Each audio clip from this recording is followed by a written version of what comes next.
안녕하세요. 영상 공부방의 김성래입니다. 앞으로 영상에 관한 재미있고 유익한 이야기들을 해볼까 하는데요.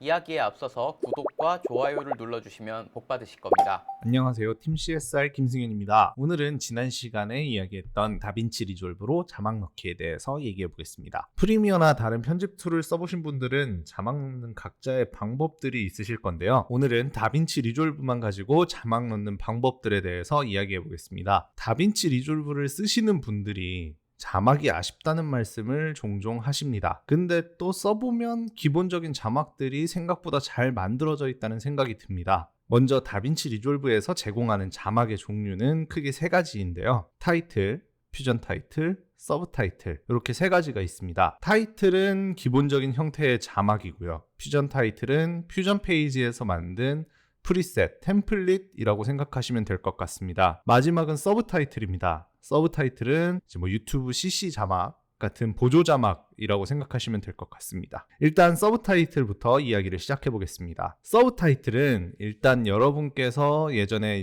외국 영화를 다운받아서 보실 때 함께 다운받으시던 SMI, SRT와 같은 자막 파일이라고 생각하시면 될 것 같습니다. 영상과는 별도의 파일로 추출해서 사용하는 것이라는 뜻입니다. 그래서 타임라인에 얹어보면 서브 타이틀을 타임라인에 얹어보면 비디오 트랙과는 다른 별도의 트랙을 만들면서 올라가는 것을 보실 수 있습니다. 기본적인 형태는 흰색 글씨로 되어 있는데요. 지금부터는 우상단을 보시면 됩니다. 캡션과 스타일로 탭이 나눠져 있죠. 이따 알아볼 타이틀과는 조금 형태가 다릅니다. 일단 타임코드가 가장 큰 차이일 겁니다. 서브 타이틀은 SRT라는 자막 파일로 추출하기 때문에 타임코드가 꽤 중요합니다. 타임코드가 나와 있고요. 그 밑에 박스에 자막을 적으면 됩니다. 적다 보면 아래쪽에 CPS 숫자가 변하는 것을 보실 수 있죠. CPS는 캐릭터 퍼 세컨드로 초당 보여주는 글자 수라고 생각하시면 될 것 같습니다. 이 CPS를 통해서 자막을 보고 이해할 수 있는지 알아볼 수 있는지에 대한 척도가 될 수도 있겠죠. 한글 기준으로 3초 정도의 18글자 정도를 인지할 수 있다고 하니까 구 언저리에 맞추면서 작업하시면 될 것 같습니다. 스타일을 눌러보시면 세부적으로 디자인들을 바꾸실 수 있습니다. 폰트라던가 자간, 행간, 크기, 배경색 등을 설정할 수 있습니다. 이제 앞서 SRT로 추출할 수 있다고 말씀을 드렸는데요. SRT에 이런 정보들이 다 넘어가지는 않습니다. 그럼 왜 해? 라고 말씀하실 수 있는데요. 이렇게 디자인을 해서 비디오에 번인해서 박아 넣어서 한 번에 추출하는 방법이 있기는 합니다. 근데 그렇게 쓸 거면 타이틀을 쓰면 되잖아요. 그래서 보통은 SRT로 추출을 하게 되는데 SRT로 추출하면 실컷 디자인 해갖고 넣었는데 플레이어에서 켜보면 플레이어 세팅 값으로 보이게 되는 거죠. 그리고 게다가 타임 코드가 대부분 01 로 시작하는 타임코드인데 이 상태로 뽑아서 플레이어에서 틀게 되면은 자막이 안 보입니다. 그래서 이 SRT로 추출을 할 때는 타임코드를 000000으로 바꾸고 추출해야 하는 귀찮음도 있습니다. 좋은 거 하나도 없네? 라고 하실 수도 있지만 유튜브 CC 자막 같은 경우에 이런 프리미어나 다빈치 리졸브나 이런 편집 툴에서 만들어서 SRT 같은 걸로 뽑아서 넘기는 방법들이 있고요. 언어별 자막을 만들어야 한다던가 할 때는 이 방식을 사용해야 할 겁니다. 플레이어에서 언어를 선택해서 내가 원하는 언어로 보게끔 만들 때, 시청자가 원하는 언어로 보게끔 만들 때는 이런 방식으로 자막을 만들어서 따로 제공을 하는 것이 훨씬 더 좋은 방법이 될 것 같습니다. 그래서 다음에 기회가 되면 이런 부분까지 해서 좀 더 자세히 살펴볼게요. 이제 본격적으로 타이틀에 대해서 이야기를 해보겠습니다. 타이틀 같은 경우에는 비디오 트랙에 올리게 되고요. 그래서 타이틀의 종류는 총 6가지가 있습니다. 일단 하나하나 살펴보면요. 기본 타이틀인 텍스트 타이틀부터 보겠습니다. 타임라인으로 올려보면 화면 가운데 타이틀이 생깁니다. 우측 상단을 보면 아까 서브 타이틀과는 뭔가 좀 다르죠. 하나씩 살펴볼까요? 먼저 자막을 넣는 박스가 있고요. 여기에 텍스트를 써볼게요. 아무거나 아무 자막이나 써놓고 아래 메뉴들을 한번 보도록 하겠습니다. 먼저 폰트 패밀리, 폰트의 종류들을 선택하는 곳입니다. 한글 기준으로 적용이 되는 폰트가 있고 안 되는 폰트가 있겠죠. 대부분 폰트명이 영어로 된 것들이 있어서 이게 되는 건지 안 되는 건지 내가 다운받아 놓은 폰트인지 파악하는 것이 이제 어렵습니다. 그래서 저는 이제 드롭다운 메뉴를 누르고 마우스 커서를 드롭다운 메뉴 어딘가에 놓고 키보드 화살표 위아래를 누르면서 파악을 합니다.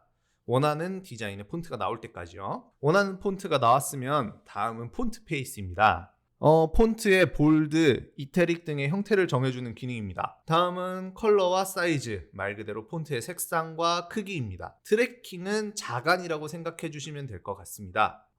한글 폰트도 그렇지만 대부분의 폰트들이 자간이 깔끔하게 떨어지게 디자인이 안 돼 있는 경우들이 많거든요. 그래서 이렇게 자간을 적절하게 줄여주시는 작업을 해주시는 게 좋을 것 같습니다. 다음은 라인 스페이싱, 한글로 하면 줄 간격 정도가 될 것 같습니다. 한 줄로 적었을 때는 큰 의미가 없지만 두 줄 이상의 경우에는 적절한 줄 간격으로 가독성을 높일 필요가 있습니다. 폰트 스타일은 밑줄, 취소선, 윗줄 등을 설정할 수 있고요.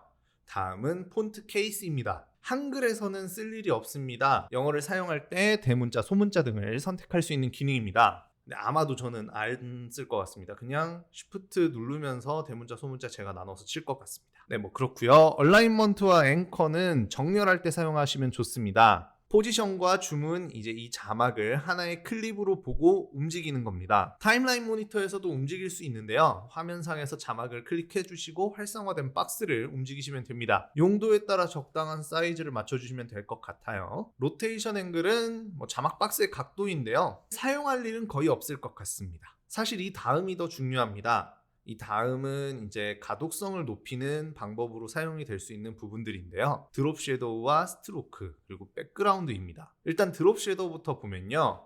섀도우의 색상을 선택하시고 위치를 설정해 주시면 됩니다. 저는 이제 보통 그림자가 우하단에 위치하게끔 만드는 편인데요. 목적에 따라서 블러 값을 달리 설정해 주시면 되지만 단순 가독성을 높일 때는 블러를 주지 않고 텍스트와 섀도우가 가깝게 잡아주는 편입니다. 오파시티는 위에서 정해놓은 값들의 불투명도를 설정해주는 것인데요.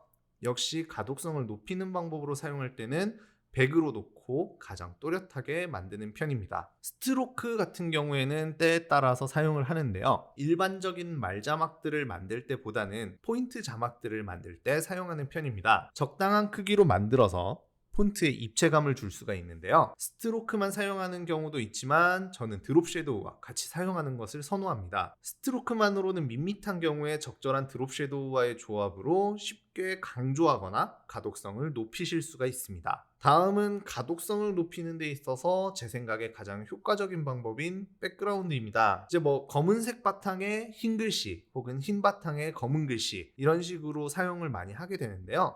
브이로그 같은 거 보시면 그냥 기본적으로 사용하는 자막이라고 생각하시면 될 것 같습니다.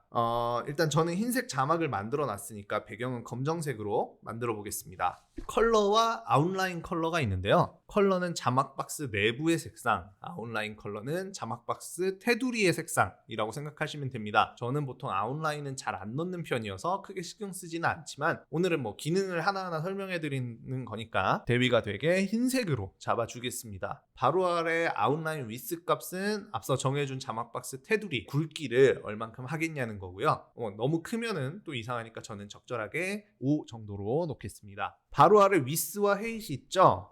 넓이와 높이입니다. 폰트의 크기에 맞게 박스를 설정해 주시면 됩니다. 그 다음은 코너 레디우스인데요. 그 사각형 박스의 모서리의 형태를 바꿀 수가 있습니다. 완전히 각지게도 만들 수 있고요. 혹은 둥글게도 만드실 수 있고요. 원하시는 정도만큼 조절해서 만들어 주시면 됩니다. 사실 이 다음이 디자인적으로 꽤 중요할 것 같은데요. 자막의 위치가 지금 보시면 자막 박스 약간 아래쪽에 위치하고 있습니다. 근데 이게 폰트마다 또 다 달라요. 그래서 고르신 폰트에 맞춰서 Y값을 적절하게 조절해 주시는 게 필요합니다. 이게 이제 기본적인 말자막 같은 걸 만드는 방법이었고요. 이제 타이틀의 다른 자막들도 조금씩 살펴볼까요? 그 밖에 로어 서드 자막들이 있고요. 스크롤 자막이 있습니다. 로어 서드 자막의 경우 하단에 들어가는 자막으로 이제 왼쪽, 가운데, 오른쪽에 들어가는 자막들이죠. 앞서 설명한 텍스트 자막과 크게 사용 방법이 다르진 않습니다. 용도가 다를 뿐인 거죠. 그래서 윗줄 자막과 아랫줄 자막을 나눠서 넣을 수 있고요. 저는 이거를 뭐 인터뷰 영상에서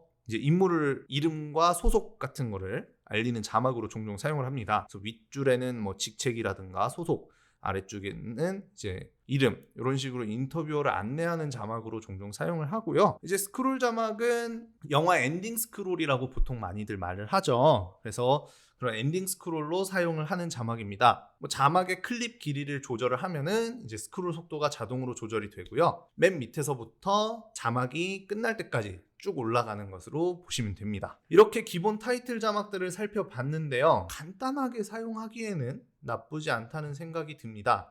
제가 지난 유튜브 영상에서 사용한 자막들은 이런 기본 타이틀 가지고 만들었었는데 어렵지 않게 작업을 할 수 있었던 것 같습니다.